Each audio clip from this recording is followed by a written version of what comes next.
A paz do Senhor, meus amados irmãos que estão ouvindo este episódio, né, do PIS Podcast. É uma alegria para nós estarmos mais uma vez aqui e estamos dando início, né, após aí 2 semanas sem gravação, 2 semanas aí que foram semanas corridas, né, cheias de atividades, de compromissos e que fizeram com que a gente não pudesse estar aqui gravando, mas hoje Deus preparou esse momento aí, a gente parou, a gente ainda tá na correria, sim, mas parou esse momento aí para poder fazer essa gravação. E Eduardo, como é que foi essas semanas para ti aí, como é que tá? Foram tops. Eu falei uns episódios atrás que eu tinha suspeito do TDAH, né? Aí agora eu acho que eu tenho mesmo, né? Tá cada vez mais. A suspeita se confirmou. Comecei a medicar e o medicamento tem ajudado bastante. E aí os estudos estão evoluindo cada vez mais, cada vez melhor lá. Consigo organizar, consigo focar. Agora eu tô focando num vestibular específico e aí não tem tanto material sobre esse vestibular. Então, essas 2 semanas basicamente eu fui estudando o vestibular, como é que ele funciona, como é que vai acontecer, como é que eu faço. É que nem quando a gente vai falar da Bíblia. Não adianta eu pegar um versículo ali, dominar o versículo. Por exemplo, Jesus chorou. Tá, mas por que Jesus chorou? Qual que era o contexto que estava acontecendo? A gente vai lendo e vai aprendendo. Aí eu vou chegar, vou fazer uma prova, fazer um vestibular. Tá, mas o que a prova gosta de pedir? Por exemplo, a prova da redação, eu vi que ela é bem diferente. Hoje eu fui fazer, meu Deus do céu, fiz um simulado de manhã e o Enem, tu acha toneladas de informação sobre a redação do Enem. Aquela lá, eu li o edital, aí eu fui ler a proposta da redação. O Enem, o que ele faz? Tu tem uma introdução, 2 desenvolvimento, uma conclusão, e aí fala lá, essa é a estrutura do parágrafo. Aquela lá é um pouco diferente.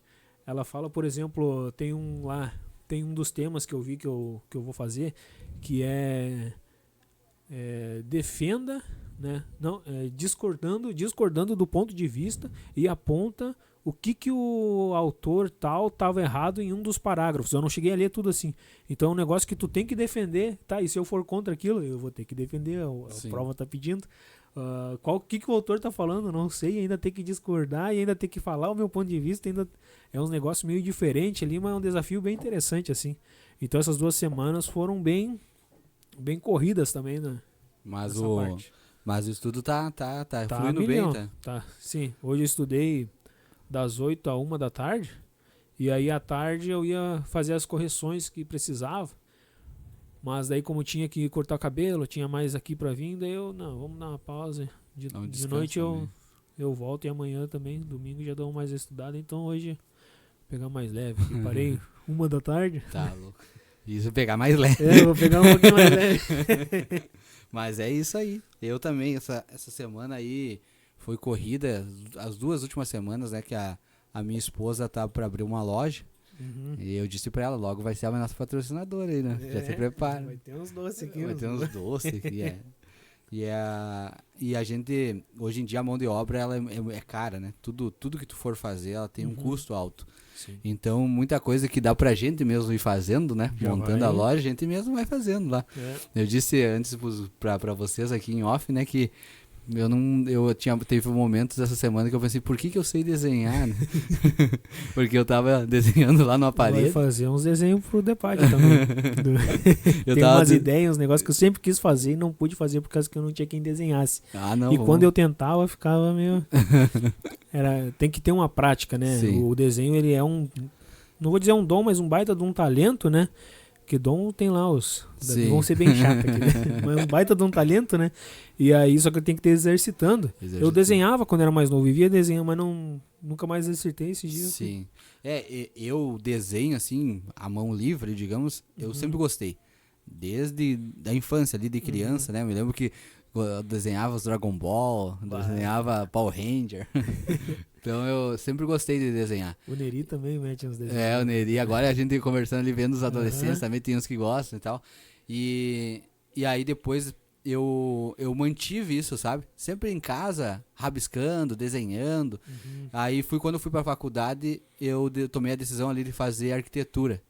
E aí Desenho também bastante desenho. Claro, é um desenho mais técnico em algumas matérias, sabe? Sim. Mas eu gostava mesmo da matéria ali, Eu que era... comprei um curso que é desenho arquitetônico, que o cara faz uns desenhos de prédio, estilo meio aquarela, um negócio puxado, bem legalzinho. É top. Quando É, tiver eu tempo, comprei, vou olhar. comprei todas aquelas canetinhas pra fazer os desenhos aquarela, tem umas E é canetinhas. caro, né? É caro, Pá, tá louco. Não, o é. investimento pro curso de arquitetura é muito alto. Porque 12 milhões só em caneta. mais ou menos. E claro que eu não concluí a faculdade, né? Aham. Tranquei, fiz 2 anos e meio. Tenho um projeto, de repente, no futuro aí, voltar para concluir, né? Sim. Essa mesma faculdade de arquitetura, que é uma área que eu gosto, né? E é uma área que tá...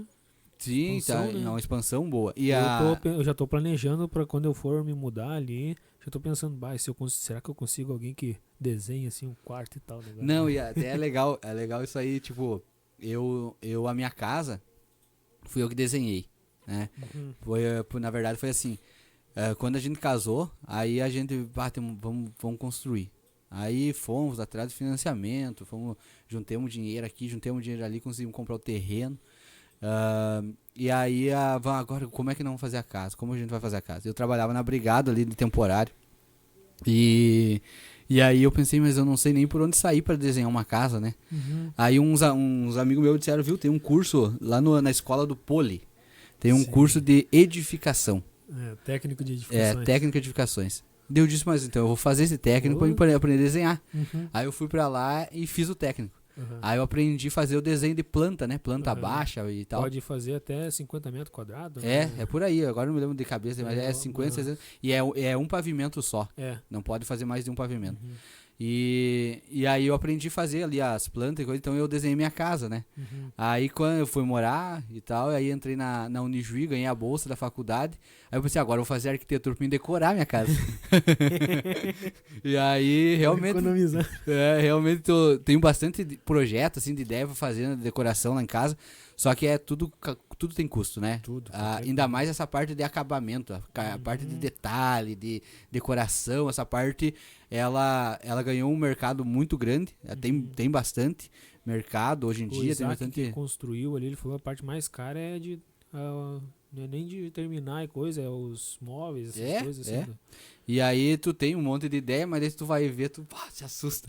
Sim. E eu disse pra galera, agora graças a Deus, que eu tinha assim... que ter essa ideia tão É. boa. Agora eu vou querer pagar. E a gente na pandemia ali passou por algumas dificuldades financeiras, né? A Grazi acabou tendo que parar de trabalhar, não tinha com quem deixar nenê e tal. Aí agora, graças a Deus, as coisas estão caminhando bem, estão se alinhando. E daí eu Os disse... maiores empresários de Juí agora, do ramo de...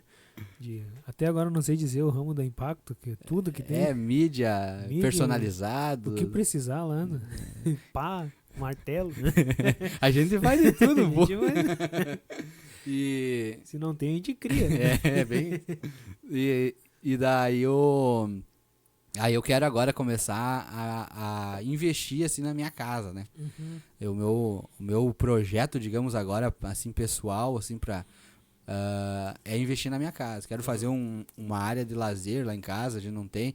Porque eu gosto muito de receber amigos, né? Sim. Eu gosto muito de estar junto com a galera ali. Receber os adolescentes. Os adolescentes, E aí eu quero ter um espaço, assim, porque o meu pai, ele mora do lado da minha casa, né? Uhum. E a gente fez lá, tu vê lá quando tu Às foi vezes lá. eu deixava o carro lá no monte, só olhava alguém na janelinha, mexia, erguendo aqui a cortina, Não, e voltava.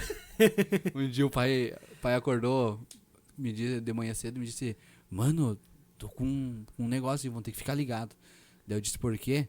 Ele disse, não, tem um Civic todo preto, vidro preto, todo escuro, que ele fica estacionado a madrugada inteira quase aqui na frente, e eu não vejo movimentação, não vejo ninguém sair, ninguém entrar no carro e tal. Daí eu comecei a dar risada, ele disse, por que tá dando risada? Eu disse, não, Eduardo, eles vão no monte aqui perto, e daí ele deixa o carro aqui. Deu pra gente, mas homem, esses dias ia dar uns tiros. E o pai aposentado da brigada, né? O segundo, então, que a gente já parou de ir num monte porque os caras começaram a dar uns tiros. Um dia a gente foi no monte orar e um carro parou, ficou lá embaixo, tudo apagado. E a gente começou a olhar aquilo lá e o que deu, hein? No outro dia a gente foi de novo, tava os parentes lá do Ali. Não, o cara falou ali que tava com a arma e deu um tiro em vocês. É perigoso esse monte aí. Pelo menos a gente tava no certo, né? Tava na propriedade dos donos lá. Sim. O cara ia dar tiro lá no... E aí eu disse pro pai, o pai me disse, não, diz pra eles botar o carro aqui dentro, então. E aí o pai tem um quiosque lá, né? O pai fez um quiosque, então a gente às vezes usa lá e tal. Mas eu quero fazer um pra mim, porque às vezes, né, o pai também tem visita, daí eu quero receber alguém lá e não posso, né? Não tem espaço. As coisas dos outros Também tem tudo isso, é. E então agora eu quero fazer lá pra trás, lá atrás de casa, lá um quiosquezinho, negócio pra nós. E piscina. uma piscina. A piscina já tem. Já. A piscina eu não vou fazer outra, tem junto com o pai lá, eu não vou. Nada. Aí tudo tem limite. Vai virar um balneário, né? Só virar em piscina no meu pátio. Piscina e quiosque, vamos alugar lá no Mike lá. Né? E também tem o projeto de fazer um mini estúdio, digamos, lá pra nós, né? Fazer um local que seja um local assim que dê pra mim estudar, usar pra estudar, né? Que hoje eu estudo na sala de casa. Geralmente eu estudo após aí às 11 e pouco da noite, porque é a hora que a minha nenê dorme, né? E aí fica mais tranquilo. A hora que ela cansa. A hora que ela cansa. Aí fica mais tranquilo pra estudar, Sim. silêncio e tal. Também não tem movimento na rua ali. E aí o horário que eu estudo. Só que aí eu estudo na sala de casa, né? Eu não tenho um local específico para isso. E eu acho que isso é importante, né? Tu ter um local teu para estudar. Que nem eu fui já lá na tua casa, lá eu vejo o teu quarto lá, a maneira que tu se organiza, tudo aquilo. Eu hoje não consigo ter essa organização. E eu vejo o quanto isso já tá me fazendo falta, né? Porque até pra questão dos meus livros, né? Antes eu tinha pouco livro. Né? Agora... E aí eu fui comprando, tu vai comprando, aí lê, compra um, compra outro. Agora já tem uma quantidade legal de livro, só que daí eu não tenho onde guardar, eu fico um pouco no meu... É nicho, né? Aquela caixa da parede. Eu tinha um nicho e aí eu enchi todos eles. Aí começou a deixar o livro, eles estavam em pé, daí um em cima do outro. Aí compramos uma outra estantezinha preta lá.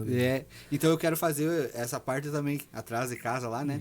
Pra usar pra isso, pra mim estudar. Um escritório e estúdio. Um local que dê pra nós futuramente aí gravar podcast, fazer outras gravações. Agora eu vejo também a necessidade ali do DEPAD, né? Tem uma gurizada que quer fazer o podcast. Querem fazer um podcast deles e tal. Só que aqui, que nem aqui, a gente tem um investimento. E o adolescente não tem como investir. Sim. Então, se tivesse um local, assim, para que eles pudessem fazer, né? Para incentivar, né? Para incentivar e tal, desenvolver, porque às vezes tu tá na frente de um público ali, tu fica mais retraído, mais tímido, né? Daí num programa ali, que tá só tu e teu amigo ali conversando e tal, trocando uma ideia sobre a palavra, flui melhor, né? Então, tudo isso a gente tem pensado. São projetos, mas eu acredito que Deus vai dar certo. Vai dar certo. Em nome de Jesus. E que nem tu tava falando ali sobre o desenho ser um talento, né? Aí eu me lembrei, essa semana eu tava estudando não, tava lendo ali, e aí eu li aquela parábola dos talentos, né? Os 10 talentos. Né? Isso, para um ele deu 5, para outro 2 e para outro 1. Para outro 1. E eu achei muito legal, assim, essa questão da parábola ali dos talentos, que mostra que ele deu conforme a capacidade de cada um. Ou seja, o Senhor, aquele Senhor que ali representava, né, Jesus, digamos, ele conhecia a capacidade de cada um dos seus servos e deu a eles conforme a sua capacidade. Então, às vezes e eu me peguei nesses últimos dias aí, em momentos que eu pensei, tá tão pesado, parece que tá tão tanta coisa para fazer. Carga não tá. Família, estudo, liderança, né, ali no DEPAD, a empresa da minha esposa, a gente correndo aqui, correndo ali, e aí essa parábola, sabe, veio e eu entendi assim que para de reclamar e vai trabalhar, vai granjear. O mínimo, né, que deu, para Deus 5 ele trabalhou e produziu mais 5 talentos, o 2 trabalhou e produziu mais 2 talentos, e o que tinha 1, não, ele enterrou, escondeu, e o Senhor falou, né, servo mal e imprudente, alguma coisa assim. Isso aí. Ou infiel, mal e imprudente. Tu podia pelo menos ter botado na mão dos banqueiros, que quando eu pegasse ainda Ia ter juros. juro. Então, o que de pouco foi tirado, foi dado ao muito. E aí a gente também aprende que nem tem aquela música muito bonita, né? Esqueci agora o nome da a música. Mas ela é bem antiga, que é o pobre fica cada vez mais pobre, o rico cada vez mais rico, né? Essa na essência. Não lembro a música. Então Tá. é um forró, um É axé, uma- um negócio assim, né? E isso daí é bíblico, porque olha só, o que não trabalha nada, hoje a gente vê muito disso daí. O cara não trabalha nada, não ajuda em nada, só atrapalha, muito pelo contrário, ainda atrapalha as pessoas, não investe na obra, quer que os outros trabalhem para ele sem oferecer alguma coisa, e aí o Senhor vai lá e vê, tu é um servo mau e infiel. Tu vai ser jogado na rua onde só tem choro e ranger de dentes. Isso Não aí. é o que a gente tá falando, é a palavra É que isso tá aí. falando, né? E que nem assim, ó, outra coisa que é legal é que esse senhor, ele vai por uma viagem, né? Então ele sai. E ele não pega as coisas que eram dele e ele guarda. Ele entrega aos seus servos, né? Ele divide entre eles e entrega para eles. E isso a gente vê, né? Jesus, ele voltou ao Pai, né? Quando ele volta para o céu, ele não pega tudo aquilo que era dele e leva com ele. Aham. Ele pega e através do Espírito Santo Nos entrega. ele nos E entrega depois vai vir nos cobrar. e ele vai voltar. É. Porque o interessante ali, tem até um joguinho de palavra muito interessante ali nessa parábola que diz assim, e o homem foi. E ele diz, e o homem foi. E aí quando ele vai falar que esse mesmo homem retornou, ele diz, e retornou o Senhor. Ou seja, o homem foi, mas quando ele voltou o Senhor. Jesus, ele era homem, e como homem ele partiu. Uhum. Mas quando retornar, vai retornar o Senhor. E Já o Senhor, deixa a glória quando aí nos retornar, comentários. e quando o Senhor retornar, ele vai prestar conta, né? Com todos nós. Sim. E aí que é o ponto, né? Um dia todos nós vamos prestar conta. Sim. E a gente não vai poder dizer pra ele assim, mas pra mim o Senhor não me deu nada. Uhum. Nem que foi mas ganhou. Alguma Ainda coisa tá tem. desprezando aquilo, né? Ontem a gente tava conversando, eu e o Godoy, a gente foi comer um lanche ali, e aí ele falou que começou a fazer muito sentido para ele o versículo 1 Coríntios 15:58, né? Portanto, meus amados irmãos, sede firmes e constantes, sempre abundantes na obra do Senhor, sabendo que no Senhor o vosso trabalho não é vão. Para mim é o meu versículo mais me ajuda até hoje, tá me ajudando até hoje.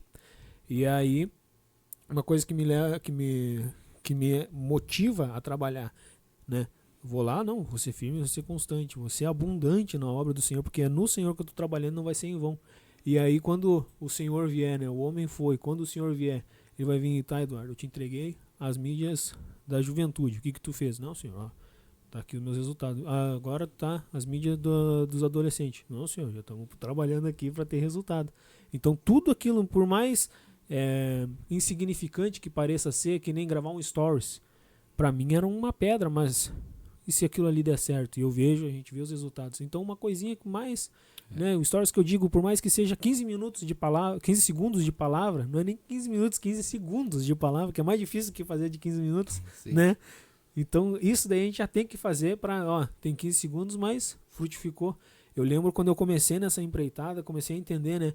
Porque Gálatas 2:20, não vivo mais eu, mas Cristo vive em mim. Se Cristo vive em mim, as minhas redes sociais já não são mais minhas. Eu tenho que falar de Jesus lá. Não é só um lugar para mim aproveitar. Eu posso aproveitar, posso, né? Que eu digo passar tempo, olhar aquele vídeo engraçado, olhar aquelas coisas, mandar um meme. Mas também eu tenho que estar difundindo o evangelho por ali, porque tem gente que a vida da pessoa gira em torno da internet. Tem gente hoje que a renda principal é a internet, e tem gente que está enriquecendo, virando milionário por conta da internet. E como é que a gente não vai estar falando de Jesus lá dentro, né? Como é que a gente não vai estar propagando o evangelho? Então, através de um storyzinho já pode ter uma baita diferença, né? A tal da sementinha de mostarda, né? Em outro contexto, só comparando, né? Que é uma coisinha pequena que vira grandona. Eu até essa semana agora a gente entrou num estudo na ETAD ali sobre o livro de Efésios, né? Uhum. E o tema principal desse Tô louco pra estudar Efésios. Eu tenho um comentário lá, só que até passar o vestibular eu não consigo. Né? não, e, cara, assim, ó, eu sempre quis fazer o ETAD. Uhum. Sempre quis fazer o ETAD, mas eu não conseguia ajustar dentro do tempo ali para poder ir fazer. E aí esse ano eu fiz um propósito, não, eu vou fazer, eu vou achar, porque o tempo é a gente que faz, né? Uhum. Ah, tá, mas eu não tenho tempo, daí tem um futebol pra ir jogar, a gente acha um tempo pra ir. Né? Tem um filme lá pra assistir, né? Vou dar um jeito de assistir o filme. Então, o tempo é a gente que faz, né? É verdade. E aí eu comecei a fazer agora, esse mês passado o ETAD, né? E a gente estudou Hebreus, com o professor foi o Jair, né, teu pai, e agora a irmã Berenice está dando algumas cartas ali de Paulo, né? Paulinas. E aí ela deu nessa última quinta sobre Efésios, e o interessante é que ela falou ali que o tema, né, é os cristãos como corpo de Cristo e Cristo como a cabeça da igreja, né? E ela usou uma ilustração ali, ela levou bastante. Ela levou uma igrejinha, uhum. E ela disse o que somos nós nessa igreja, qual é a nossa função nessa igreja. E aí aquela igrejinha tinha uma mão e pés, e ela disse, essa é a nossa função, nós somos as mãos de Jesus, nós somos os pés de Jesus. E quando eu olho para essa parábola dos talentos, é isso que eu vejo, entende? Ele confiou algo a nós para que a gente pudesse fazer algo aqui com aquilo que ele nos confiou. Por quê? Porque aqui, fisicamente, Deus aqui fisicamente não tem mão, não tem pé, não tem braço. Então ele conta com as nossas mãos para abençoar. Ele conta com os nossos braços para abraçar. Ele conta com as nossas pernas, com os nossos pés, para ir até aqueles que estão precisando, para ir cumprir com a missão, né? E se ninguém for, as pedras vão fazer isso. As pedras clamarão. É bem isso. Então assim, eu vejo que a misericórdia e a graça de Deus nisso tudo, sabe? Porque um Deus tão poderoso, né? Um Deus tão grandioso, um Deus que não tem falta de nada, em tudo nele, tudo é dele, para ele e para ele, né? Então é um Deus tão grande. Por que ele precisa de gente tão pequena como nós? Né? Por que ele precisa de gente tão falha, né, como a gente? Ele não é que ele precisa. É que o amor que ele tem é tão grande por nós que ele confia coisas a nós para que a gente se sinta útil, sabe? Porque senão a gente viveria uma vida... Sim. Esses dias eu cheguei em casa de carro e eu fui tirar umas compras do carro e eu podia pegar todas as sacolas na mão. Aí a Helena saiu correndo, né, pra me encontrar. E eu peguei numa alça, uma sacolinha, e dei a outra alça pra ela. E eu vinha dizendo pra ela, Helena, me ajuda que tá pesado. E ela fazia força, e ela disse, eu ajudei meu pai. Sim. E isso é assim que eu vejo, sabe? Eu podia fazer sozinho, Deus podia fazer. Sim. E Deus podia aparecer pra todo mundo crê, não existir nada, não existe mais. Mas aí Deus olha pra gente como um amor de pai, sabe?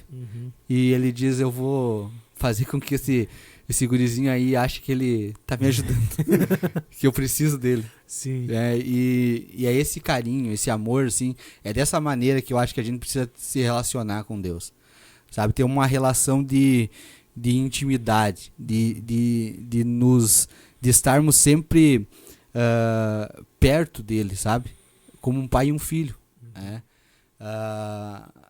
Eu vejo muito as pessoas dizendo, tá, mas como que é esse Deus? Como que é Deus como que tu vê essa parte com Deus? Eu vejo assim, sabe? Eu sempre tentei ter um relacionamento de pai e filho com Deus. Porque eu vejo que Deus tem esse interesse, sabe? Desde a criação, né? Deus, ele cria o homem e ele, todos os dias, ele ia visitar o homem. Sim, na viração do dia. Para ter comunhão, para conversar, para ver como é que tá. E isso é uma coisa que eu comecei a entender só agora, que eu virei pai. O pai, ele às vezes ele não quer que o filho faça uma coisa extraordinária. Ele só quer saber como é que tá. Me fala como é que tu tá. Tá precisando do quê? Entendeu? É isso, relação de pai e filho. Coisa que quando a gente é adolescente, quando a gente é jovem, que a gente ainda não chegou nessa fase, às vezes não entende, sabe? E até despreza. Só que quando tu se torna pai, tu começa a lembrar. Pá, às vezes eu dizia, o que o pai quer saber? Como é que eu tô? Agora eu entendo, né? Então eu acho que agora ele chorando, pai, eu também. Então agora eu vejo isso, sabe? E tem uma parábola, eu gostaria que tu comentasse se tu tem algo sobre isso, que é essa parábola, eu até separei aqui, que ela fala sobre o filho pródigo. Né? E é um filho que ele é ingrato, né? Sim. É um filho que ele... porque pedir a herança enquanto o pai está vivo é uma ofensa. Se a gente for ver aqui no Brasil, digamos, na nossa legislação, essa se chama acordo de corvos. Quando tu faz isso. E já deve ter taxa pra isso. Né? Então, provavelmente. Então, olha só, acordo de corvos, né? Sim. Carniceiros, essa ave que se alimenta de carniça, né? Sim. Então, aquele filho, ele vai dizer, porque quando ele fala aquilo pro pai dele, diz pra ele, me dá tudo que é meu. Primeiro que ele não tinha nada. Né? Às vezes a gente acha isso. Deus, me dá tudo que é meu. Isso aqui é meu. Mas o que tu tem?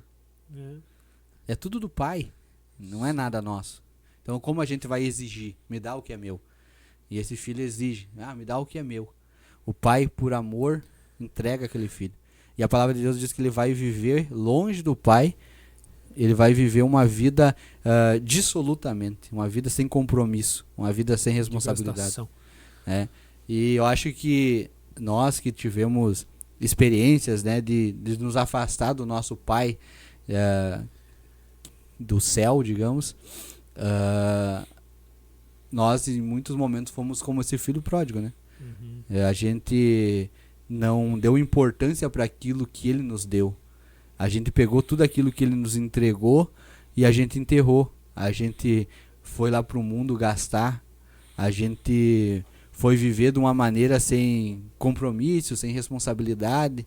Porque é dessa maneira que eu vejo que o mundo tenta colocar essa cultura na mente de todo mundo, sabe? Dos jovens, dos adolescentes, que tem que viver de qualquer maneira, da maneira que se sente melhor viver. Buscar prazer, pode fazer e acontecer, que tá tudo bem. E então isso me entristece assim, ver às vezes uma geração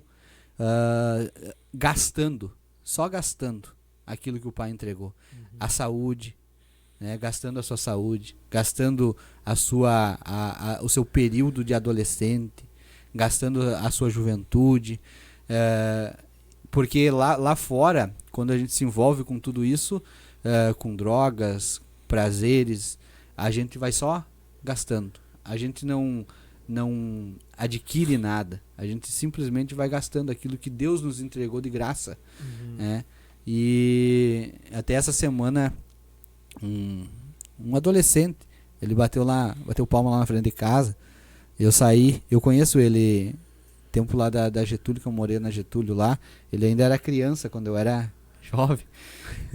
E agora ele bateu lá em casa, sem roupa, sem casaco, no frio, de chinelo. E ele me disse, mano, tu me conheces, tu não tem um casaco aí e tal, sabe como é que eu tô e tal, não sei. Eu fui lá dentro, fui no meu roupeiro lá, peguei um casaco, dei pra ele, conversei com ele e tal. E eu vejo, quando eu olho pra isso, eu vejo essa situação, sabe? De pessoas gastando tudo aquilo que o pai entregou de qualquer maneira, né? Sim.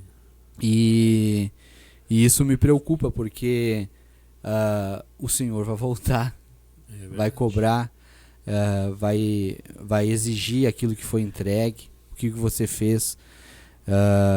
E esse filho, ele vive dessa maneira até o ponto em que acaba tudo. Sim. Chega um momento que acabou tudo, não tinha mais o recurso, não tinha mais nada, não tinha mais dinheiro, E aí o legal é que ele, com toda certeza, ele não gastou sozinho, né? Sim. Ele gastou com os amigos. Comigo, com Os Flá, amigos. É, É. E quando acaba, cadê os amigos? verdade. Ele vai ter que apacentar porcos. Uhum. Ele vai ter que cuidar de um animal que pra eles, na cultura deles, Era sujo. era o imundo, era amaldiçoado. Sim. E agora ele vai ter que fazer isso porque ele não tem mais recurso. E as pessoas que curtiram com ele, Estão Que curtindo com outros. E beberam ele- com ele. E ele lá querendo ser. Aposto que ele deve ter tido um grau de fidelidade com essas pessoas. Que. Não posso ratear com os meus amigos. Eu não posso faltar com eles. Eu tenho que estar. Não, eles me chamaram, eu vou ter que ir. Mas depois, eles estavam com ele lá quando estavam comendo a comida do porco. Não, desejando comer a comida do porco. Não. Muitas vezes a gente vê também adolescente assim. Eu vejo bastante. Que eles têm um senso de fidelidade a outros adolescentes. Que nem tem casos ali de. Eu não vou falar nem que é menino, nem que é menina. De adolescentes que estão se filiando a outros adolescentes. Só que por esses adolescentes ser um pouquinho mais velhos, eles acham, não, esse adolescente tá abafando, esse adolescente que sabe das coisas. Mas se tu vai ver a vida desse adolescente, tá toda torta. Tem gente ali que a gente sabe, tá confirmado, tem histórias de... Cara, histórias terríveis, assim. Não dá pra falar, senão Sim. os outros ficam associando. Eu acho que é fulano, acho que é ciclano. Não sei, acho que tá com cara de ser tudo. Aí um amigo aponta pro outro. Mas, e aí ficam lá, não, porque eu tenho que ser que nem aquela pessoa. E daí desrespeita os líderes, desrespeita, não obedece ninguém, tá só atrapalhando, só incomodando, só serve de estorvo. E aí, em vez de estar vivendo a própria vida, porque... Daqui a pouco esse adolescente que tá seguindo esses outros, e quando não tiver mais eles, mas eles são meus amigos, vão estar, o filho pródigo também pensava isso. Também achava, não, eles são meus bruxos, meus faixas, que são mais bruxos que o Harry Potter, diziam. E depois estão lá sozinhos. É verdade. Porque quando ele toma a decisão de sair de casa, ele tá dizendo assim, eu não quero mais as regras do meu pai. Eu não quero mais ter que obedecer. Eu quero viver de uma maneira onde eu não preciso obedecer nada. Sim. Entende? Eu não respeito nada. E eu vejo assim, eu vejo um problema muito grande nessa questão da obediência. Parece que é tão difícil obedecer. Parece que é tão difícil respeitar pai, respeitar liderança, respeitar, ser submisso a alguém.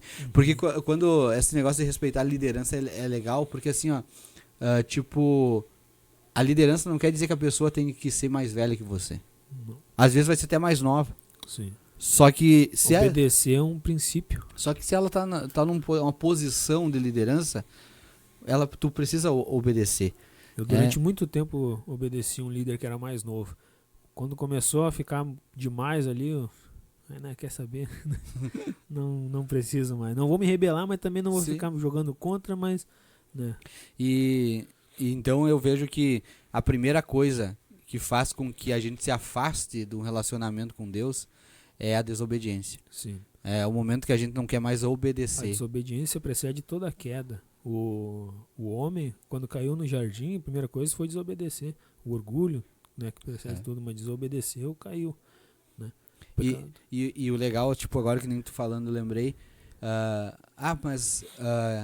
o homem lá no início ele desobedeceu, né? Na queda ele desobedeceu. Mas por que ele desobedeceu? Porque faltou para ele conhecimento da palavra. Porque a serpente ela vem e ela distorce tudo aquilo que Deus tinha falado. E ela diz assim, mas não é isso que ele Deus falou? Não disse que vocês podem comer de todos os...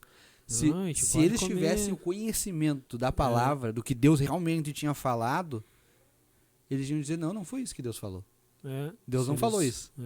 Se eles fossem como Jesus, que a serpente chegou, mas Deus não disse que vocês podem comer. Sim, mas Deus disse que não desce aqui, não pode comer. Porque ele tem medo que vocês fiquem como ele, não sei o quê. Não, porque só ele é o único. Então, o quão é importante meditar na palavra. Josué vai dizer, né? Medite na palavra dia e noite, guarde ela no teu coração e medite nela dia e noite e farás prosperar. O teu pai falou um negócio que é legal, e eu não tinha me ligado nisso. Ela diz assim, e guarde toda a palavra no teu coração e medita nela dia e noite e fará prosperar. Fará, tu conjuga como? Vai fazer. Tu farás, né? É farás. Farás conjuga tu farás. Ou seja, não é Deus que vai fazer tu prosperar. Se tu meditar, guardar a palavra, meditar nela dia e noite e guardá-la no teu coração, tu mesmo vai fazer prosperar. vai ser próspero. Porque é uma promessa de Deus. Deus há uma promessa naqueles que guardam a palavra de Deus, que meditam nela, que são obedientes a ela. Então, ele não precisa ele te abençoar, ele te fazer prosperar. Se tu guardar essa palavra, tu farás prosperar. Sim, a palavra não é só um punhado de versículos. Agora me veio um monte sobre preguiça. Né? Provérbios está cheio disso daí. Vai ter com a formiga o preguiçoso. Dei uma volta e vi o preguiçoso, um pouco ele para tosquenejar, outro para encruzar os braços, outro para dormir um pouquinho. Mas a palavra também tem isso daí. Né? A palavra fala, vocês me pedir e dar-se-vos-á. Né? Vocês pedem e não recebem porque pedem mal. Mas também vai ter com a formiga o preguiçoso. O preguiçoso diz, eu não posso sair porque tem um leão nas ruas. Começa a inventar uma desculpa porque não pode sair. Então a gente, tendo a palavra no nosso coração, a gente consegue fazer essas conexões, né, de todos os lados. Tem um estudo que foi feito com os taxistas de Londres. Estava vendo essa semana. E aí eles têm que decorar 50 mil ruas. Nossa. Todos os nomes. Eles têm que decorar os nomes da rua, onde é que fica, como é que vai e tal, para fazer a prova. Para virar taxista em Londres. Eles não podem usar o Waze, não pode nada. É na cabeça. E aí foi feito um estudo, né? Porque, decorar 1000 ruas que seja, tem que ter uma. Nossa. Aí eles fizeram uma ressonância do cérebro. Os que passaram, eles tiveram um aumento, se eu não me engano, do hipocampo, que é a parte responsável por memorizar essas coisas. E os que não passaram não tiveram esse aumento. Então, quando a gente está estudando para essas coisas, é como se fosse academia. Estou lá treinando o braço, o bíceps vai crescer, estou treinando aqui, o tríceps vai crescer. Então, quando a gente está estudando, a gente está lendo, o nosso cérebro também está se exercitando, ele aumenta. Então, junto disso daí, né, da gente estar lendo a palavra, a gente vai criando nossas pequenas conexões. Porque se um taxista de Londres consegue decorar 50 mil ruas, como é que a gente não vai decorar meia dúzia de versículos para poder tomar a decisão? Então, Deus não é bom o bastante para também nos trazer à memória aqueles que a gente nem lembra. Então, se a gente vai estudando, a gente vai buscando ali assim, além do nosso cérebro aumentar de tamanho, ficar mais forte, a gente ficar mais inteligente, consequentemente, é possível. O lado espiritual vai colaborando com isso daí, corrobora a favor disso. Imagina só, tu tá ali lendo a palavra e pensa, Senhor, guardei a tua palavra no meu coração, eu tenho a Bíblia no meu coração. Um líder manda, vamos fazer assim hoje do louvor. Não, vamos fazer assim, porque nós não obedecemos. Aí depois tá lá, querendo cantar, quer pregar, quer louvar, e Deus não abençoa, o que está acontecendo, né? Esse ano, está sendo um ano atípico. Não, o que você está fazendo? Vamos parar e pensar, né, nas publicações. Sempre falo para os piá, às vezes dá uma coisa que está super certo, não vamos apenas ficar felizes, vamos ficar felizes, né? Vamos dizer, fiz um vídeo e deu 1 milhão de visualização. Vamos ficar felizes por isso, mas vamos parar um pouco e por que esse vídeo deu 1 milhão de visualização? Porque, o que eu fiz aqui que deu certo? Será que foi a câmera? Será que foi quem apareceu? Será que foi o que a gente falou? Por que isso daqui tá dando certo? Não pra gente fazer de novo, não ficar sempre a mesma coisa, mas tentar buscar, a gente tá indo por esse caminho, isso aqui fica legal. Então, da gente guardar o coração, guardar a palavra no coração, né? É meditar nela dia e noite. Não é a gente virar o fanático enlouquecido que não faz mais nada. Não, mas a gente parar, ler um versículo que seja por dia e pensa nele durante o dia e noite. Essa semana eu meditei sobre Provérbios 16:1. Tanto até que fizeram stories lá sobre ele. Eu falei e tal, eu tive a ideia ali do coração do homem são as preparações, mas a resposta certa vem dos lábios do Senhor e tal. Então a gente para, porque a minha rotina hoje ela não me permite eu parar e ler 1 hora de Bíblia. Eu tava com isso daí dia sim, dia não. Segunda, quarta e sexta eu tava parando para ler 1 hora de Bíblia. Sexta eu lia 2. Só que daí tem um monte de leitura obrigatória e eu fiquei, quando é que vai me dar tempo? Eu posso voltar a estudar mais ferrenhamente a Bíblia depois a primeira vez que eu li a Bíblia, né, ela foi eu consegui fazer tipo isso, ler direto a Bíblia numa sequência assim, e eu ia lendo e até que eu li toda a Bíblia. Hoje eu não consigo mais, É. Porque tu começa a ler. É outra rotina. Não, outra. e assim, eu acho um negócio E pra já mim. para. Claro, tu começa a ler, daí tem o versículo. Pá, mas por que isso aqui? Uhum. Te chama a atenção. Aí tu já liga com outro versículo lá em outro texto. Daí tu vai lá. Uhum. Daí tu já liga lá no outro. E aí tu vai indo. Daí tu vai, já pesquisa um pouquinho mais. Vai indo mais a fundo. Ah, mas e o original dessa palavra aqui? Daí tu vai indo. Como é que é? Então, tipo, às vezes tu pega ali 3, 4 versículos e tu fica o dia inteiro nele. Sim. O dia inteiro Vai batendo. pulando de versão em versão. E mais o que diz nessa aqui? É, O que diz na NV? Na NTLH. Eles têm umas legalzinhas lá. E na Almeida atualizada. E fica, né? mas o legal, assim, tipo, talvez alguém esteja escutando dizendo, mas como que vai conseguir ler a Bíblia assim? Vai e estudar direto e tá sempre meditando na palavra, né? Não é um negócio fácil. Não. Mas é um negócio assim que eu pelo menos eu penso dessa maneira. Eu acho que existe uma barreira. Porque a gente sabe que existe um mundo espiritual. E quando a gente abre esse livro, ele não é qualquer outro livro. Não é tu abrir um gibi para te ler. É um livro onde há uma luta muito grande das trevas, do capiroto, do encardido, né? Para que não faça com que tu consiga ler. Porque eu me lembro que logo que eu vim para a igreja, eu nunca tinha lido. Eu nunca tinha parado para ler um livro. E aí me diziam, tem que ler a palavra, tem que ler a Bíblia, tem que ler a Bíblia, tem que ler a Bíblia. Mas lê. Né? Eu pensava, mas ler, eu gosto de jogar bola. Não dá pra jogar bola com ele. E aí quando eu parei, né, para ler, que eu comecei a sentir falta de algo assim, eu não tinha estrutura, eu não desenvolvia, eu via meus amigos ali pregando, via uns amigos levando mensagem, eu não saía E tu vê o vento? eu não saía do... E aí eu disse, eu preciso ler, né? E eu me lembro que eu abri a Bíblia para ler, e eu lia 2, 3 versículos e começava a me dar sono. Me dava sono, eu não conseguia desenvolver na leitura. E aí eu pensei, não, mas eu preciso vencer isso. Como que eu venci? Com café. Venci com bastante oração. Eu me dava sono, cara. Eu dizia, eu vou voltar a ler. Aí eu fechava a Bíblia e eu orava e dizia, Senhor, eu preciso ler. Se o Senhor tem algo pra minha vida, se o Senhor tem algo pra falar comigo, me ajuda a vencer isso. Porque às vezes eu não tava cansado. Não era um horário que eu... Era só... Era aquela...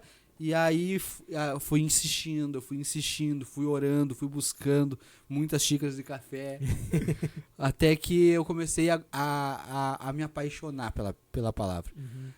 Mas como que tu se apaixonou pela palavra? Quando eu parei de ler a Bíblia como um livro qualquer. Porque a Bíblia não é um livro qualquer. Não. A Bíblia ela é o único livro que o autor ele tá presente. E isso mudou essa chavezinha pra mim quando o pastor Gelson Camargo deu um curso que era da UMAD ali, que era Escola de Jovens Pregadores, uma coisa assim. Era o Daniel, era o líder, e aí o Daniel fez lá, ele pegou vários jovens de bairro. Oliveira? Não, o Daniel, isso Daniel Oliveira. E aí ele fez lá, era ele e o Alex Kaplan, os líderes. E aí eles fizeram uma escola, né? Tipo uma escolinha lá, dominical e tal. Só que era voltada à pregação. E aí o Gelson deu uma matéria lá e ele falou isso. Ele disse, quando você abrir esse livro, o autor, ele imediatamente ele desce do teu lado. Então qualquer dúvida que tu tiver, conversa com ele. Uma vez, agora... Tu me lembrou? Lembrei de duas coisas, né? Vou voltar numa, depois eu volto na segunda. A primeira é do juiz Inico e a segunda do carro. Se eu esquecer, me fala do carro. Essa do juiz Inico tem a parábola do juiz Inico. Acho que até o próximo texto, no 19 ou 18. É o juiz Inico? 19. Não, o 18, talvez. Tem a parábola do juiz Inico. Agora eu não vou lembrar de cabeça, mas está perto daí. 17, tem que ver ali.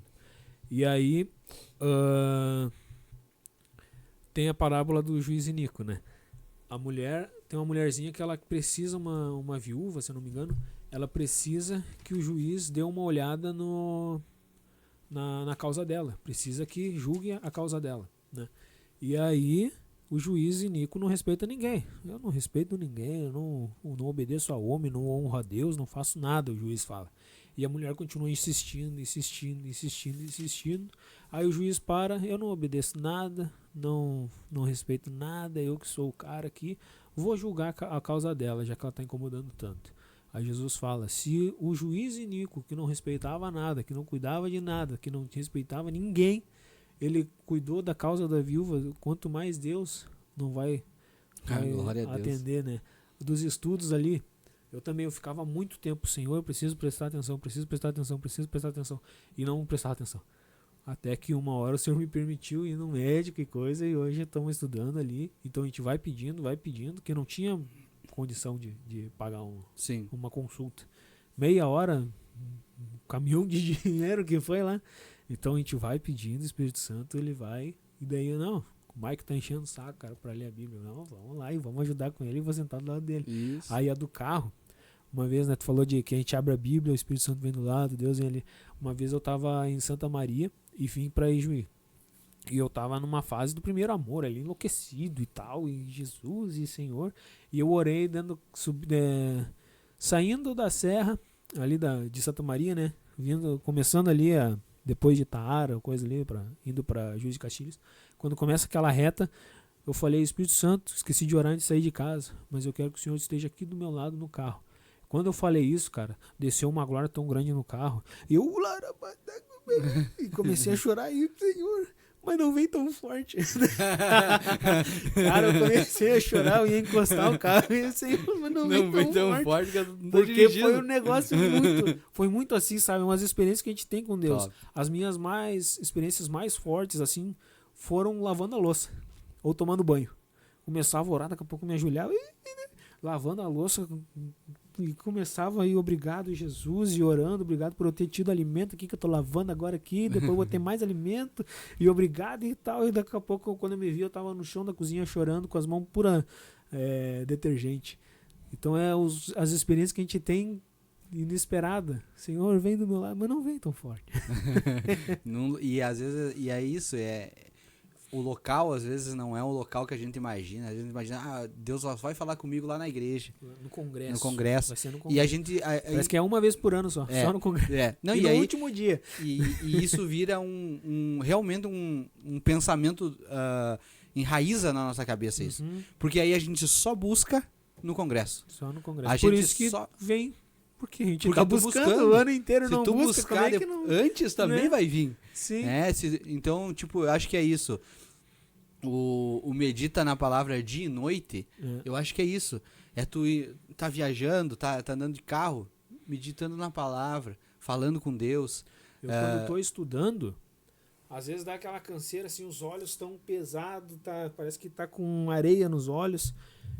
Eu me reclino assim na cadeira, aí eu tenho um baita de um janelão, acho que tem uns 2 metros, uma baita de uma janelona. Morro de medo de cair, às vezes. Esse dia eu fui limpar ali. Senhor, me ajuda aqui, mano. Tem que limpar, que essa janela tá podre aqui. Deus me ajudou daí. Se eu caísse, mano, ia ter os anjos ali pra me segurar, né? Mas precisa. É 4º andar, 3º andar, aquele negócio. E aí eu me reclino assim e fico, cara. Eu não gosto de estudar no meu quarto porque eu olho pro lado, tá a cama. Antes eu ficava de frente pra cama. Eu ficava o tempo inteiro com sono. Aí eu virei pra parede, a coisa, daí eu viro, olho pra janela, fico, cara, parece que não tá rendendo esse negócio aqui. Aí eu olho pra cama, mas vi que eu podia deitar aqui pelo menos até umas 11 horas, né, cara? Fico ali deitado, depois de tarde eu estudo. E, mas no coração do homem são as preparações, né? Eu tenho meus planos, a resposta certa vem do Senhor, mas o Senhor também não vai fazer tudo por mim. E vai ter com a formiga e o preguiçoso. O preguiçoso uma hora cruza os braços, tosqueneja, dorme, tira um cochilo, para um pouquinho. Não, vamos voltar. Porque às vezes é isso daí. A gente lê um negócio que, eu tô agora, por exemplo, eu tô com um problema, com uma crise financeira. Eu não tô conseguindo guardar dinheiro, eu não tô conseguindo nada. Eu vou ler um livro. Vou ler o quê? Crônicas de Nárnia. Não, vai ler um negócio sobre finanças, sobre como guardar o dinheiro. Vai sair dali. É a mesma coisa, eu tô num período de estudos. O que eu vou procurar na Bíblia, né? Agora, claro, Deus fala conosco de diversas maneiras, mas a gente pode também procurar. Sim. Tem uma pergunta? Eu tenho uma pergunta pro Michael sobre impressão de 3D. Vou fazer uma pergunta pro Michael ali, o Michael vai ter resposta, né? Perguntem pra ele. Então, eu tô num período de estudos, eu vou tentar estudar na Bíblia quando eu tirar o meu tempo para ler versículos a respeito sobre preguiça, sobre não abandonar a sabedoria, provérbios, um tempo para todas as coisas. E aí, durante o tempo que a gente tem livre, né? Eu estou estudando ali, eu estou estudando português, estudando crase, estudando artigos e não sei o que, artigo indefinido, não sei o que de suposição direta, e um monte de coisa. E aí, para um pouco, dá uma meditada na palavra. Mas sede firmes e constantes, não vontade de desistir aqui, mas tem que manter firme e constante aqui, que eu não estou fazendo só para mim, é para Deus também. E a gente vai indo. Não é da gente, porque eu tinha isso daí em mente, meditar dia e noite, não vou pensar em mais nada, só não. Ali está o tempo, porque a gente dá uma descansada. Eu acordo 5 horas da manhã, vou estudar às 8, né? Antes eu vou na academia e tal, mas eu vou na academia e eu vou estudando. Me lembro que tinha um tempo, faz uns anos já, tinha uma menina que ela tava meio que conversava comigo e tal. A guria muito bonita. E eu, mas não posso ficar dando essas rateadas com Jesus, né? Não posso procurar no sítio dos filisteus, porque a menina não era crente. E aí eu tinha parado de conversar com ela. E ela, pra chamar a minha atenção, ela ia na mesma academia. Cara, um dia ela treinando aqueles negócios que se agacha, assim, sabe? E ela foi na minha frente. E eu, Jesus amado, olhava pro teto assim. E aí fui pro outro lado. E daqui a pouco continuei ali. E daqui a pouco a menina veio. Eu comecei a botar hino da harpa no celular. E começava a cantar. Tentado não ceda, ceder é pecado. E aqui, e fugindo na academia. A guria vinha, eu... E fugindo da aparência do mal. Porque, e assim vai. Tu tá na academia, às vezes vem a tentação, claro. O Espírito Santo se encarrega de trazer na memória aquilo que tu precisa. E a gente começa, não, tentado não ceda, ceder é pecado. Não posso ratear aqui com Jesus. E mais, se a gente cai, né, por exemplo, tu numa posição de liderança, vamos imaginar num cenário hoje que tu não tá casado. Tu cai com outra menina, né, só pra não dizer que foi traição. Tu faz um negócio lá, não é só tu que ficou feio. Tem as pessoas que que estão abaixo de ti na liderança. Tem os teus liderados que vão olhar, mas se o Michael tá solteiro, mas eu também tô. Se ele pode, eu também posso. Claro. E mais, eu consigo uma melhor que ele. E começa uma competição. Então eu ficava assim, porque eu tava numa posição de liderança. Hoje ainda eu tô de novo no TEPAD. Então tudo aquilo que às vezes eu penso realmente, se eu saísse hoje e fizesse uma coisa aí, ninguém precisa sabendo.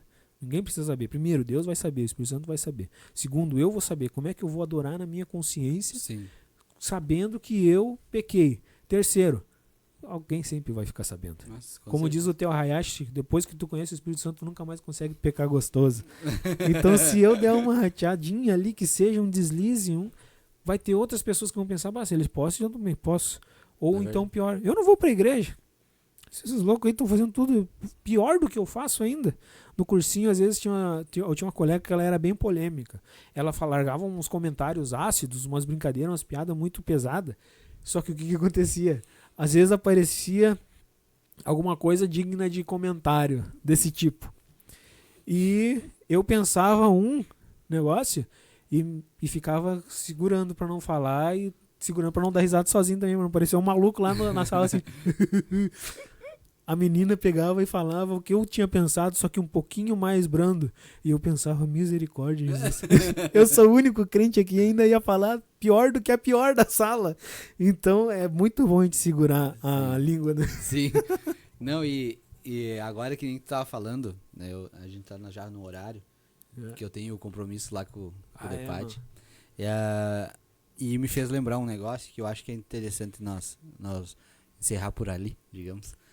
Que tu falou, às vezes a gente tá num momento em uma posição de liderança, e a gente pensa muito naquilo que vai fazer, nas atitudes que vai tomar, justamente por essa posição que a gente se encontra, né? Mas isso cabe a todos, em qualquer momento da vida, porque Tu pega... existem pessoas, eu sempre encarei dessa maneira, que existem pessoas que elas são líderes naturais. Elas não precisam estar numa posição de liderança para ser líder. Existem pessoas que elas não precisam do cargo lá, líder da UMAD, líder do DEPAD, líder do... Não precisa disso. Ela, por si só, ela é uma liderança. Ela atrai pessoas, ela tem pessoas próximas, ela tem pessoas que andam com ela, ela tem pessoas que se orientam com ela, que quando tem dúvida, buscam a ela. E eu vejo muito isso em Pedro. Pedro era esse cara. Ele era um líder nato. Pedro, ele não era porque ele era... Não, Pedro era líder. Aonde que a gente vê esse exemplo que tu deu, a gente vê na Bíblia. Quando Jesus ele morre na cruz, naquele período ali que Jesus vai para o sepulcro, e aí o terceiro dia Jesus ressuscita, Jesus diz assim, vá e avisa os discípulos e a Pedro. E por quê? Porque ele sabia que Pedro ele ia voltar a pescar. Aí a palavra de Deus diz que Pedro diz assim, eu vou voltar a pescar, eu vou pescar. Até João, que ficou até o último momento, o único discípulo, foi vai com ele pescar. Não, e sabe o que eu acho interessante? Tu olha para a palavra, tu não vê ele dizendo, vão pescar. Nós temos que pescar por causa disso. Argumentando, tentando convencer os outros a ir pescar com ele. Não, ele diz, eu vou pescar. Eu vou pescar. Os líderes fazem por ele. Ele diz, eu vou pescar. Sim. Entendeu? E os outros já foram junto, porque acompanha. Ele era um líder. Um líder natural. Então, quando ele foi, e ele foi para uma direção errada, ele voltou, ele pecou, digamos, como se fosse hoje nós, a gente saiu do mundo, Deus nos tirou de lá. A gente resolveu retornar. A gente não vai fazer isso e a conta não vai ser paga só por nós. A fatura não vai chegar só para nós. Tem muita gente que nos assiste a viver, que nos admira, que tem a gente como espelho. Isso eu falo para quem está me ouvindo. Talvez você acha, mas ninguém me olha, ninguém acha que eu sou isso. Tem alguém que olha. Tem alguém que olha para você e se espelha em você. Tem alguém que olha para você e diz, um dia eu quero ser que nem essa pessoa. Um dia eu quero fazer o que ele está fazendo. Um dia eu quero poder chegar na posição que ele chegou. Um dia eu quero fazer isso que ele está fazendo hoje. Se você cair, se você ceder às armadilhas, às setas do inimigo, às propostas que o inimigo nos dá, essas pessoas também vão contigo. E Pedro faz isso. Pedro volta a pescar. E aí todos os discípulos ali vão com ele. Voltam com ele. João volta com ele. Voltam tudo fazer aquilo que Jesus disse para eles. Vocês não vão mais fazer isso. Tinham deixado para fazer, né? Tinham deixado para trás. Para trás e me sigam. Eles tinham deixado e eles voltaram. Então eu acho que nós precisamos ter a palavra de Deus no nosso coração, como foi essa conversa hoje, rumou para isso, né? A gente não combinou nada, a gente rumou para isso. A palavra de Deus guardada no nosso coração, meditar nela dia e noite, para que a gente não cometa o erro de ceder às tentativas do inimigo, porque quando a gente cede a essas tentativas, outros vão junto com a gente. Então que a gente seja responsável por carregar eles para Jesus, e não para longe de Jesus, para mais perto do Pai, e não para mais longe do Pai, para mais perto deles alcançarem o milagre deles, e não para mais longe daquilo, né? Então eu acho que essa deve ser a nossa vida, nosso cotidiano de vida. Tô no carro, tô viajando, o Espírito Santo vem, mas vem devagar. Tô dirigindo. Tô dirigindo. Tô lavando a louça, tô tomando um banho, tô varrendo a casa. Quando tu contava ali, quantas experiências a gente tem fazendo isso, sabe? Porque eu, quando tô estudando um texto da palavra, eu fico com aquele texto na minha cabeça.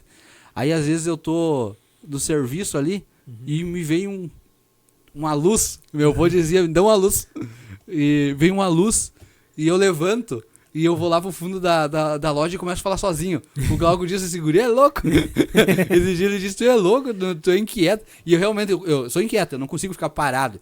E quando eu tô estudando, eu tô meditando. Quem será que ele anda e tô meditando, eu eu ando pra lá e pra cá, pra lá e pra cá, pra lá e pra cá, pra mandar um áudio no celular, meu Deus, homem, eu pego o áudio aqui... Chega a ficar ofegante, né? Então eu não consigo, sabe, ficar parado, assim, tô sempre em movimento. E aí o Glauco, a Grazi diz pra mim, eu sei quando tu vai pregar, porque tu fica... vão dormir, eu fico na sala, na cozinha, sala e cozinha, sala e cozinha, sala e cozinha. Mas é isso, sabe? Isso é meditar na palavra de noite. Isso é estar sempre conectado com o Pai. É ter um relacionamento de intimidade com Deus. É ter um relacionamento onde a gente não é visitante à presença de Deus. Porque a gente é habitante na presença de Deus. A palavra de Deus diz assim, aquele que habita. Não aquele que visita. Aquele que habita a sombra do Onipotente descansará. Sim. Então, se a gente habitar, a gente tem que ser habitante da presença de Deus. O salmista fala que eu possa morar, uma coisa te peço, e isso a buscarei, que eu possa morar na tua casa todos os dias da minha vida. E essa é a busca. É que a gente seja habitante dessa presença. Não adianta ter só o desejo, tem que buscar essa coisa. Eu quero viver na sombra do Onipotente e descansar. Tu tem que buscar, tu tem que correr atrás para poder descansar, tu tem que estar... É um processo que nem o teu casamento. Tu casou ali, não acabou, deixa a Grazi lá no quarto, quando eu quiser conversar alguma coisa. Não, tem que ter uma intimidade, um relacionamento, e não pode ter um afastamento. Se começam de repente parar de conversar, sair e tal, tem um afastamento, não tem mais intimidade. O casal ele precisa estar unido, tem que estar uma conversa com a Helena ali, tem que estar brincando, conversando, tendo aquele momento de pai e filha. Carrega para mim as compras e coisas. Mesma coisa com Deus. Senhor, eu preciso estar aqui contigo, tenho que estar e tal. Tem um pastor que ele é pai, que ele falou, eu descobri que a gente não tem filho preferido, mas a gente tem os filhos que a gente tem mais, não vou dizer intimidade, mas que a gente mais conversa, que são aqueles filhos que mais procuram. Aí ele tem uns 4, 5 filhos, acho. O cara não brincou. Aí ele, não, tem o mais... Mas nenhum é igual a Helena, senão ele não tinha tantos. Precisou de quase para parar com a produção. A Helena é o caso à parte, né? Aí ele falou, não, porque daí tem o filho mais velho, que ele é mais independente. Tem a menina que às vezes ela vem e faz umas perguntas, e tem o mais novo, que ele tá toda hora, pai, vamos brincar, pai, vamos não sei o que, pai, vamos não sei o que, porque ele criou, vamos dizer, uma intimidade maior, né, por falta de uma palavra melhor agora no final pra gente não se arrastar muito, uma intimidade maior, porque o gurizinho é o que mais procura ele. Então o pai, ele quer uma intimidade maior com quem mais procurar ele. Não adianta, eu quero que Deus venha falar comigo. Quem que é você? Você não passa de trapo de imundícia, não passa de poeira, menos que pó, menos do que nada diante de Deus, e quer que Deus venha e faça tudo aquilo. Não, a ovelha perdida, ela se perdeu, né? Não teve controle ali e tal, se perdeu por falta, motivos externos e coisas. O filho pródigo, ele pediu para sair, ele pediu tudo, os direitos dele, porque ele conhecia um pouco do que fazer. Então, eu preciso sair de casa, tenho que fazer isso, falar isso e preciso disso. Mas caindo em si, ele já planejou, eu vou pedir perdão, vou voltar a ser como um empregado do pai. Na sua casa. E aí, o que o pai vê, o menino levanta o vestido e corre. Aquilo naquele tempo era sinal de vergonha, levantar o vestido, mas ele não tá nem aí. Eu largo a mão do meu orgulho, largo a mão do meu status para correr atrás do meu filho que se arrependeu e que quer voltar para mim. Eu vou lá e abraço ele, né? Glória a Deus, Não, e o interessante nessa parábola é que ele vê o filho de longe. De longe ele vê o filho e aí ele dispara em direção àquele filho. E então, se ele viu de longe, ele estava esperando. O pai, ele nunca perde a esperança de que o filho vai voltar. Embora o filho fez tudo o que fez, o pai estava sempre com aquela esperança, um dia ele vai voltar. Um dia ele vai voltar. Quando ele volta, ele não se importa, porque aquele filho, ele não tá cheirosinho, não tá de banho tomado. Ele estava cuidando de porco. Ele tá cheirando mal, ele tá sujo. E o pai não se importa com a sujeira. E é assim que eu vejo a gente. Deus, quando ele veio nos encontrar, quando ele nos abraçou, ele não se importou com a nossa sujeira. Não. Ele não se importou com o cheiro mal que saía da gente. Não. mas ele nos abraçou, nos deu roupas novas, colocou um anel no nosso dedo. Ele restitui tudo aquilo que ainda fez uma churrascada. Foi perdido. E ainda fez uma churrascada. Só que tem um negocinho nessa... Caiu em si que me pegou quando eu comecei a meditar muito em cima dele. Tempo, e a gente vai entrando. Mas eu vou só para encerrar. Que diz assim: e caindo em si, ele disse: levantar-me-ei e terei com meu pai. Só que aí vem um negócio que eu acho que ele foi um canalha. Porque ele diz assim: eu vou chegar pro meu pai e eu vou dizer pro pai assim: pai, pequei contra ti e contra os céus, e já não sou mais digno de se chamar teu filho. Por isso me aceite como um empregado da tua casa. E essa palavra, já não sou mais, eu acho que ele ali demonstra que ele não se arrependeu. Por quê?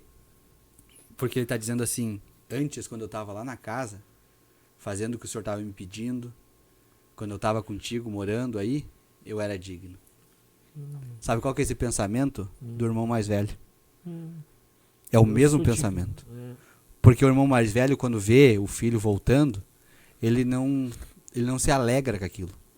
Ele diz: eu tô aqui há quanto tempo fazendo tudo isso, nenhum bezerro aí tu matou pra mim, pra fazer uma festa pra mim. Por quê? Porque ele não entendia. Ele não entendia, ele não tinha mentalidade de filho. Ele não tinha amor pela presença do pai. Ele achava: se eu tô fazendo, enquanto eu estiver fazendo, eu mereço. Sabe? Esse é o pensamento que tem que tirar da nossa cabeça. Não é porque eu prego que eu mereço. Não é quando eu lidero que eu mereço. Não é quando eu canto que eu mereço. Eu nunca mereci. E nunca mereceram. E nunca vou merecer. Entende?